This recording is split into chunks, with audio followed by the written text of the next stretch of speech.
everyone, my name is Gabby, and welcome back to another Dragon Ball Super review.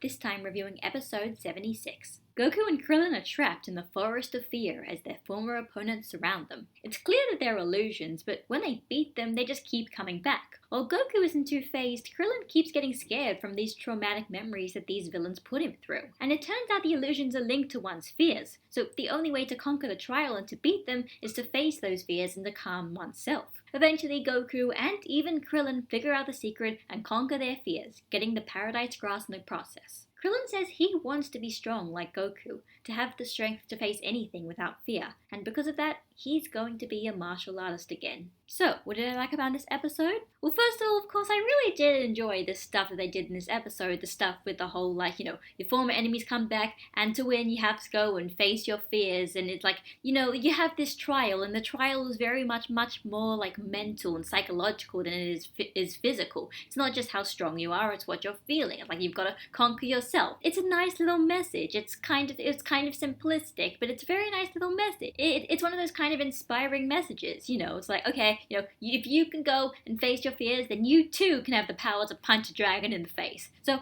I think it's really fun. It was just really fun. I also really loved the stuff they did with the Goku and Krillin relationship in this episode. First of all, the idea, obviously, I really enjoy seeing Goku and Krillin as actual friends who care for one another, and that was obviously, they had some of that in this episode. Goku seemed very concerned about Krillin and wanted him to beat this trial as well. But what I really liked about this episode was at the end, where Krillin was basically just saying that, he would really love to be like Goku, and really is really kind of inspired by Goku and by the fact that, he can just fearlessly go ahead, step in towards the future and not get sidetracked by all these past doubts and fears and everything. Goku doesn't really get scared of the past. He just takes things as it is, and Krillin really appreciates that, and him kind of seeing Goku like that was what inspired him to kind of decide to start fighting again and start being martial arts again. It's one of the things I really like about Goku as a character, the fact that even though he's not necessarily perfect, but the fact that there are some things that he's just so inexplicably good at that he just kind of inspires everyone around him to become better people.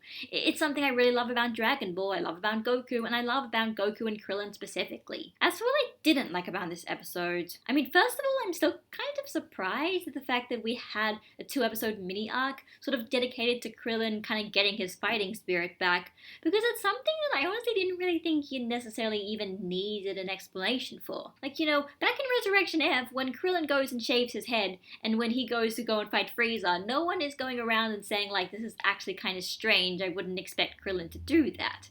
So the fact that they made a whole little subplot kind of giving a justification as to why Krillin would do that for the next arc, it is a bit strange. They thought that this is something that everyone really needed. The fact is, when Krillin goes and gets his hair shaved again, it's obviously it's supposed to be a very big moment, but the fact is, Resurrection F did the exact same moment where Krillin's I'm going to fight now, so now I'm going to shave my head now, and look at me, I look like how I looked back in the older parts of the series, it's a nice moment. Basically, if Krillin had just shown up to the Universal Survival arc because Goku told him to, and he had his head shaved then, I wouldn't have necessarily said, I don't understand why Krillin is doing this. I would understand it by myself. So I don't think we really needed these 2 episodes. I liked them, but I don't think we really needed them. My only actual criticisms about the episode itself, besides the obvious fact that it was a bad animation day, is just the fact that it didn't really explore the whole, you've got to having your past enemies return because you have to face your fears at a very deep level at all. It was very surface level and very kind of simplistic. It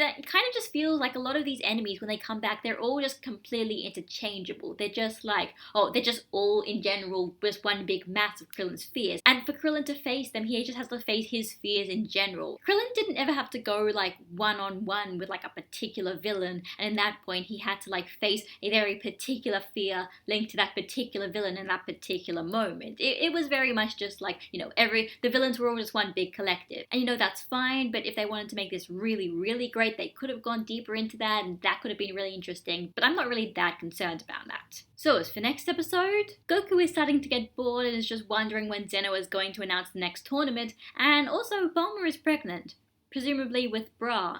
So yeah, that's actually happening, and it also seems to be somewhat actually plot relevant. I mean, we're actually seeing her pregnant on screen, which is something I don't think Dragon Ball has ever done before. So yeah, that's interesting. Next episode is going to be the start of the universe survival arc, so I'm actually very curious as to how they're going to put these two kind of unrelated subplots together, and if they're supposed to be related at all.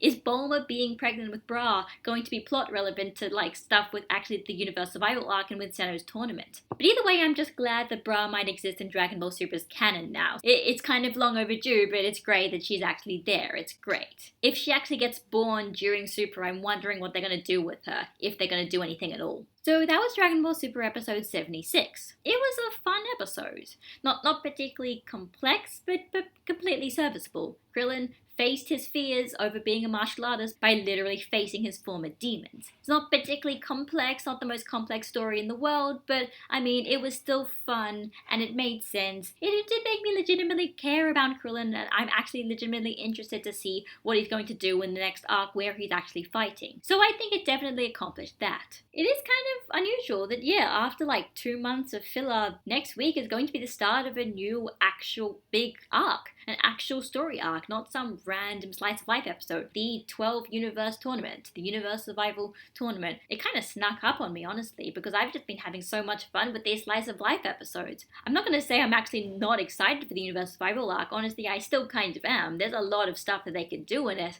but I mean, I've been enjoying the slice of life, and it's been fun. It's been really fun. I'm kind of sad if we're going to have to say goodbye to it for another few months. So this is Gabby, signing out, and I'll see you all next week. Bye, guys.